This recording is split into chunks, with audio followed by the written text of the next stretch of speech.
Alright, so okay, assalamualaikum semua. So alright, for this class, so we will proceed to our next chapter, which is chapter 3. So in this chapter, so apa yang kita akan belajar, apa yang kita akan belajar dalam chapter ni adalah banyak pasal ayat lah. There's not much calculation yang included dalam this chapter. So but then macam overall this chapter is quite easy, and cara untuk nak senang faham chapter ni adalah the way awak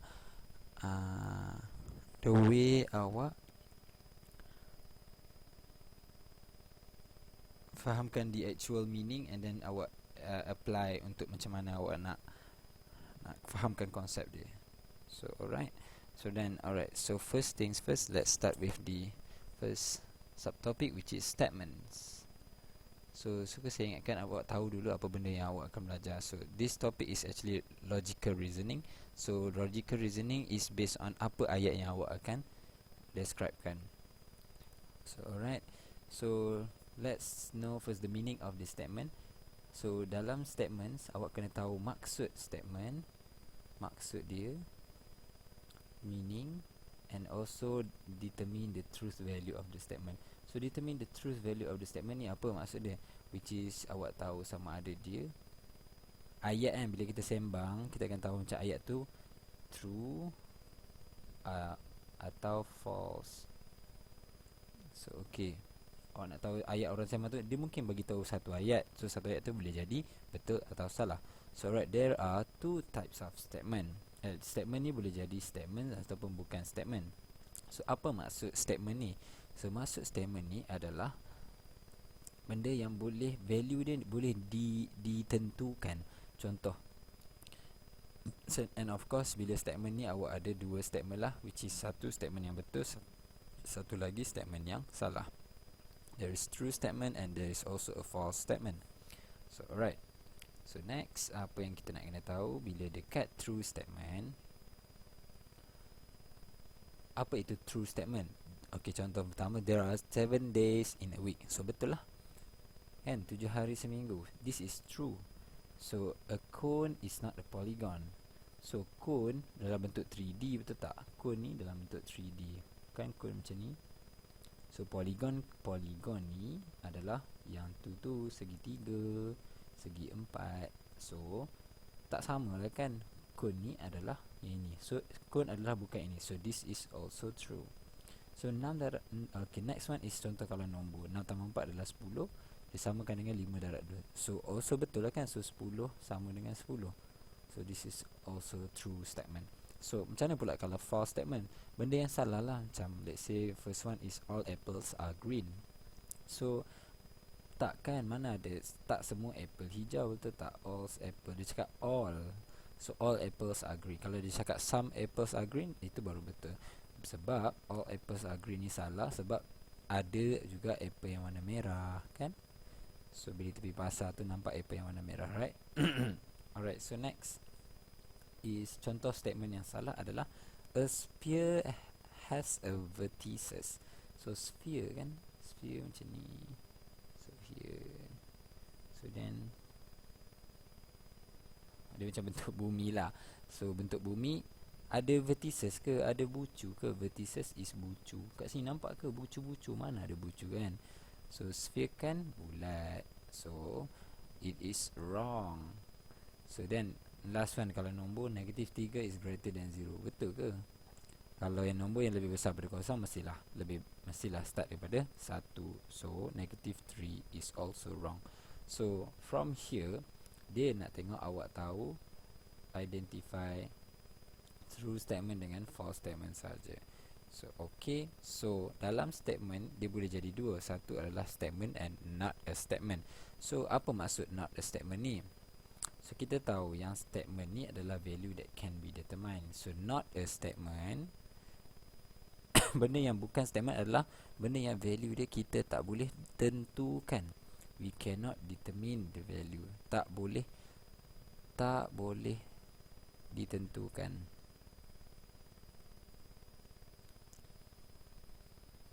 So nilai yang tak boleh ditentukan. So sebagai contoh, n adalah prime number. So n adalah prime number. N ni apa? So kita tak tahu kan. So this is example of not a statement. So x is less than 4. So kita tak tahu x ni apa. Less than 4. X ni boleh jadi macam-macam. Boleh jadi 0.5, 0.1, negatif 4. So kita tak tahu nilai x ni apa. So it is not a statement lah. Statement cuma bila nilai dia boleh ditentukan sahaja. So lagi satu, benda yang bukan statement juga adalah benda yang berkaitan dengan soalan. So the things that related to question. Contoh, is 4 even number? Macam tu. Adakah 4 nombor genap? Dia tanya pula kita. Kita nak statement, benda yang solid. Macam tu. So then next, related to command. Command ni apa? Arahan.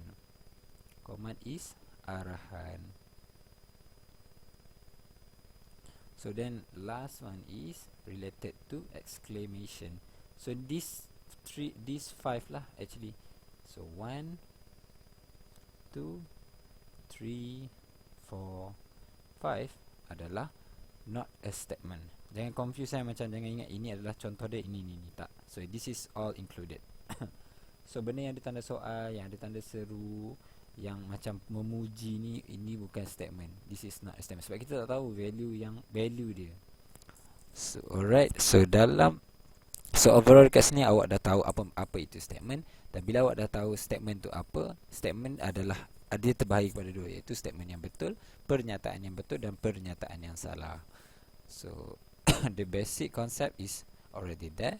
So next, bila kita dah tahu statement, so dia ada quantifier. Quantifier tu adalah perkara yang adalah benda yang digunakan di dalam statement untuk menentukan statement tu betul ataupun tidak. So statement ni dia boleh jadi statement yang betul atau tidak dengan menggunakan hanya all dan some. So maksudnya macam semua kereta berwarna merah. So itu adalah statement yang salah. Ada je kereta warna lain. So sesetengah some cars are red. So betul lah kan? Sebab ada je kereta warna merah, sesetengah kereta warna merah, sesetengah kereta warna hitam. So dekat sini awak kena tahu yang all, apa beza all dan some. All dan some ni, all maksud dia bila disebut je perkataan macam all apples are green tadi kan. All apples are green. All apples are green ni. So memaksud ini adalah statement yang salah. So the other one is some. Some apples are green. So itu adalah statement yang betul. Okay, so kat sini saya tulis tips. This quantifier can make your statement become true and false too. So walaupun dia letakkan benda ni, walaupun kita tahu dengan menggunakan ini juga boleh menjadikan ayat itu sebagai statement, tapi kita boleh jadikan statement itu adalah statement yang salah ataupun statement yang betul. So right, so let's go, kita tengok contoh-contoh yang digunakan quantifier. So di sini adalah quantifier yang digunakan all. Okay, di sini adalah some. Alright, so let's go one by one. All even numbers have 4 as their factor. So betul ke? Contohnya kita ambil nombor 6. Tak ada kan? Tak boleh sebab bila bahagi ada remainder. So it is a false statement. Kita boleh gunakan but it is false statement lah. So then all acute angles are less than 90 degree. Betul tak? Acute kan disebabkan dia cute. Okay, cara saya ingat is cute. Acute adalah dia lebih kecil. Lebih kecil daripada berapa? Lebih kecil daripada 90. So it is a true statement. This is correct. This is true statement, sorry. So next, all quadrilaterals have axes of symmetry. So tak semua quadrilateral. Kalau square, quadrilateral ni adalah segi empat lah. So, segi empat, so tak semua. Kalau macam ni, dia sengit kan, yang dia parallelogram ni.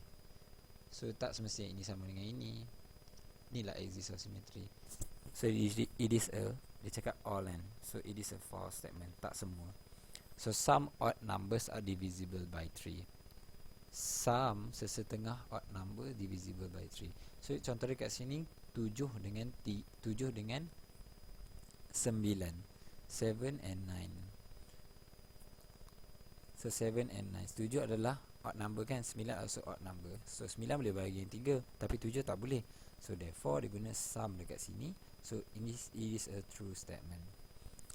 So some multiples of 6 are odd number. So it is wrong lah. Guna sifix 6. 6 1 6 6 2 6 12 3 6 18 4 6 24. So dekat sini kita tahu generally dia akan habis dengan nombor genap. So walaupun dia cakap some multiple of 6 are odd number, tapi memang tak ada pun nombor ganjil dekat dalam ni. So it is a false statement. So some multiples of 5 are multiples of 20. So right, it is correct. Betul lah. Sesetengah hasil daripada darab 5 adalah hasil daripada darab 20. So hasil darab 20 adalah 40. So dalam sifix 5 ada tak nombor 40? Yes, ada. So it is, dia guna sum, it is correct. So ini nak menunjukkan kegunaan quantifier. Kegunaan quantifier. So dia macam mana dia digunakan dalam statement. So okay. So lagi satu quantifier, selain daripada quantifier all dan sum. So awak kena tahu juga simbol lebih kecil, lebih besar juga boleh membuatkan statement awak menjadi menjadi true or false. Alright, so macam tadilah kita pakai kat awal-awal negatif 3 lebih besar daripada kosong tu. It is a false statement. Obviously kita dah belajar what is the meaning of a statement. So and then just recap, kita tahu yang so kita tahu yang statement can be statement and cannot be a statement. So statement adalah nilai dia boleh ditentukan, and bukan statement adalah nilai dia tidak dapat ditentukan. So alright, so bila kita dah tahu apa itu statement, apa itu tak, so kita nak belajar pula sekarang ni negating statement. So negating statement ni adalah kita proses mengubah nilai sebenar sesuatu kenyataan tu. So let's say lah kita tahu dekat sini. So generally kalau kita nak menidakkan perkataan tu, kita tambahlah perkataan not. Kita tambah perkataan not kan, which is kita tambah perkataan tidak lah dekat statement tu. Not and no. So let's say macam Ali makan ayam. So kita negating the statement tu adalah Ali tidak makan ayam. Kita ubah truth value of the statement. Alright, so itu adalah negating statement. Negation, itu adalah negation. So alright, so simbol yang kita guna untuk menunjukkan dia adalah negation adalah simbol ni. Simbol macam macam huruf S ni. So kita andaikan P ni adalah statement. So untuk yang kita negation kan statement tu adalah tanda ni untuk menunjukkan ia bermaksud bukan P. So let's say kita tengok statement kita adalah contoh kat sini. Tengok 51 is a perfect square. So kalau kita nak ubah truth value of the statement, so kita kena tambah not ataupun no. So 51 is a perfect square. Kalau kita nak menidakkan dia, so kita kena tambah not. So 51 is not a perfect square. Negation of P, ataupun dekat sini adalah negation, tulis macam ni. So then statement lagi satu. So 1/4 is equal to 250 gram. So ini adalah statement yang betul ya. So macam mana kita nak tak betulkan dia? So kita tambah not. So 1/4 is not equals to 250 gram. So last one is all isosceles triangle has two equal sides. So kalau kita nak tidakkan dia, so does not. So ini adalah dalam grammar lah. Dalam grammar does not kan, sebab has tukar ni jadi does not. So ataupun boleh faham lah macam tak semua, not all isosceles triangle has two equal side, macam tu. So yang penting bila awak terbalikkan nilai yang sebenar, which is nilai statement asal dia macam ni. So kalau terbalikkan dia, mesti ada perkataan not. Alright, itu adalah kita negating statement. So let's proceed to compound statement. So compound statement. Compound statement ni maksudnya kita gabungkan dua statement. So dekat dalam tajuk ni, bila kita nak gabungkan dua statement tu, kita cuma akan menggunakan dua perkataan saja, which is and ataupun or. So kita nak gabungkan statement macam Ali pergi makan, lepas tu Abu pergi minum. So kita nak contoh Ali pergi makan, lepas tu Ali pergi minum. So kita nak gabungkan dua ayat tu macam mana? Kita kena tambah dan kan, nak menunjukkan yang Ali makan dan minum. So Ali pergi makan dan Ali pergi minum. So itu contoh kita nak faham lah. So dalam matematik of course dia akan bagi ayat yang lain lah, ayat untuk susahkan awak. So alright, kalau kita nak gunakan, kita nak fahamkan compound statement ni, kita kena tengok contoh. So ini adalah tadi first kali awak tahu statement. So yang kedua adalah negating statement. Tadi awak baru belajar. So awak nak ubah terus value of the original statement. So awak nak tidakkan statement tu. So ini sekarang awak nak gabungkan statement. So itu adalah C, which is yang ketiga kita belajar dalam tajuk ni. So alright, so of course lah, bila kita nak gabungkan, mestilah kita kena ada dua statement, right? So kita andaikan ada dua statement, statement P dan Q lah, dua statement. So nak gabungkan dua statement ni, kita boleh guna ayat and ataupun or. So ini contoh kita combine the following statement P dan Q. Combine dua statement ni, guna and atau or. So simple lah. Contoh kalau kita guna and, so dekat sini akan jadi apa? So this will be 6 is a factor of 12 and 8 is a factor of 12. So ini contoh kalau kita nak guna and lah. So we also can use or. Macam mana kita nak guna or? So 6 is a factor of 12 or 8 is a factor of 12.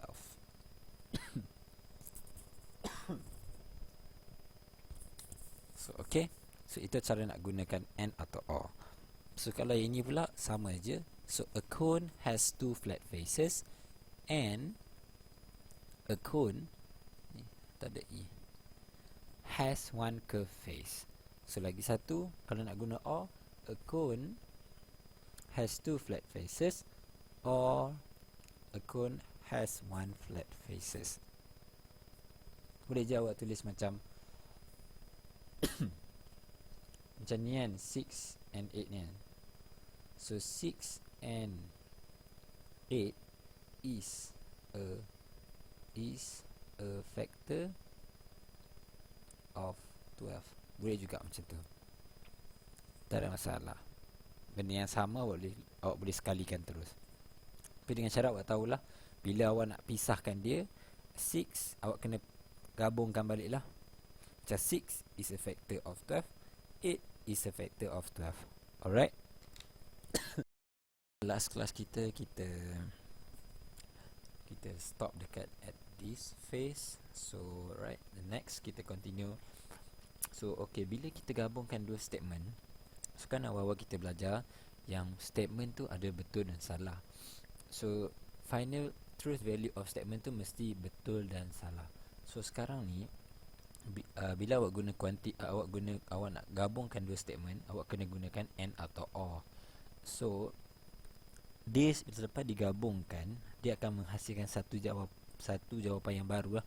Ibaratnya macam awak dah ada nombor 2. So tiba-tiba awak nak gabungkan, awak guna 2 ditambahkan dengan 2, contohlah. So awak akan menghasilkan satu jawapan yang baru kat sini kan. So awak akan dapat 4 kat sini. So untuk tajuk ni, macam mana kita nak relatekan dia is first awak ada satu statement je. So kemudian awak ada lagi satu statement. So awak nak hubungkan dua statement ni, awak cuma boleh gunakan and atau or. So and atau or, ingat and atau or sahaja. So bila awak gunakan and, awak menghasilkan satu jawapan untuk statement yang digabungkan tu, yang baru pula lah. So dan bila awak guna or pun benda yang sama. So awak akan menghasilkan satu jawapan untuk statement yang digabungkan tadi tu. So alright, so let's go through untuk and dulu. So bila and, kita tengok dekat sini. Tengok. Kalau contohnya, ini table ni memang kena hafal memang dia takkan ubah. Table ni memang takkan ubah. So alright, so kita tengok kalau statement P ni betul and statement Q pun betul, and kita gabungkan dia dengan menggunakan and, so dia akan menghasilkan statement yang betul. So kalau second one is statement P betul, Q salah, kita akan menghasilkan guna and, kita akan menghasilkan satu statement yang salah. So next one is kalau P pula salah, Q pula betul, kita akan menghasilkan statement yang salah. So then last one, kalau kita menghasilkan statement yang P salah, Q pun salah, automatic akan jadi salah. So cara untuk hafal dia adalah untuk and ni hanya true and true sahaja akan mendapat jawapan yang true. Yang lain kalau ada false akan jadi salah. Ini untuk and untuk and sahaja. So alright, so jom kita tengok dekat or pula. Macam biasa ada dua statement and kita nak gabungkan statement tu guna or. So alright, kalau statement P tu betul, Q tu salah, dia akan jadi betul. So kalau P tu betul, Q tu salah, dia akan jadi betul. Kalau P tu salah, Q tu betul, dia akan jadi betul. And last sekali, kalau P tu salah, Q tu salah, and dia akan jadi salah. So alright, untuk or ni macam mana nak hafal dia? Hanya false or false sahaja yang akan menjadi jawapan false. Yang lain semua true. Yang mana ada true, semua true. And untuk and, hanya true sahaja yang akan jadi true. So kalau false, dia akan jadi false.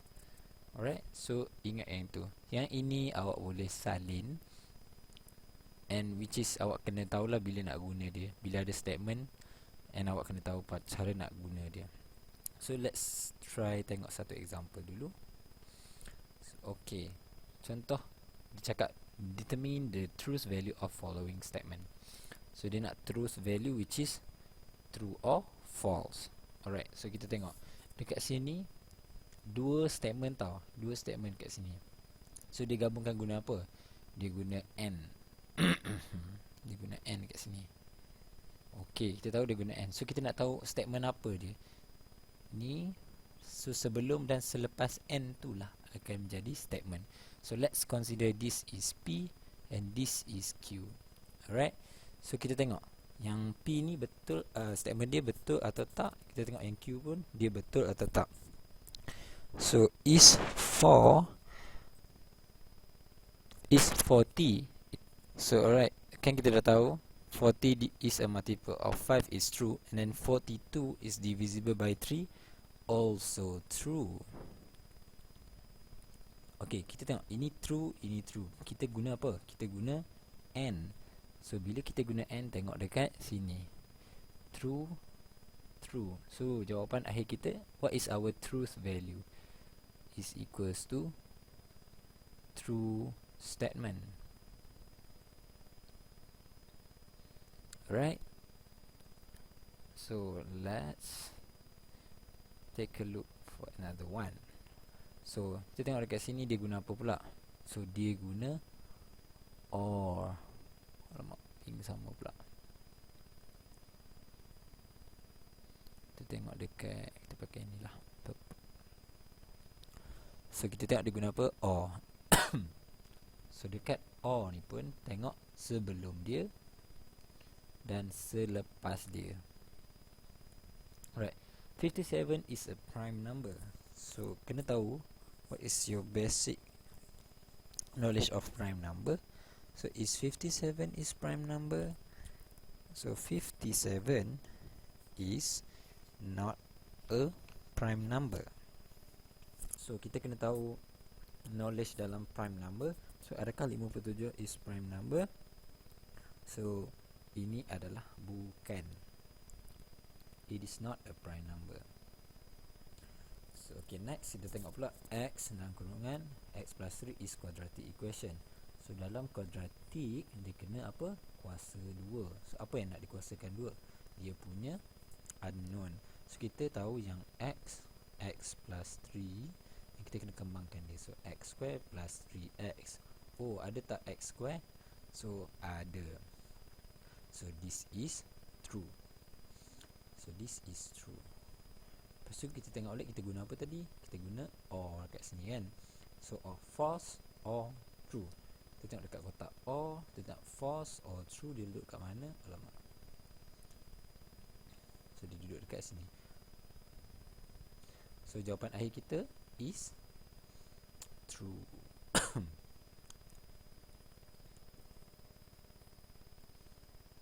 So okay, kita tak contoh yang last. So 1 over 2 is an improper fraction, or 50 is an odd number. Sini an odd. Sorry, tak ada D. So first things first, kita kena recognize. So recognize, kita pakai apa kat sini? Kita pakai or. So lepas kita pakai or, kita kena tengok sebelum dan selepas dia. Statement dia adalah P, statement ni adalah Q. So this is Q, this is P. So adakah 1 over 2 is improper fraction? No, this is not an improper fraction. So it is a false statement. So improper fraction tu kan yang atas besar bawah kecil. So then this is 50, nombor 50 tak nampak ni. So 50 is 50 is an odd number. Salah lah kan, sebab 50 adalah nombor genap. So this is also false. So tengok balik kita guna apa? Kita guna or. So here kita ada false or false. So jawapan akhir kita is also false. So kalau n only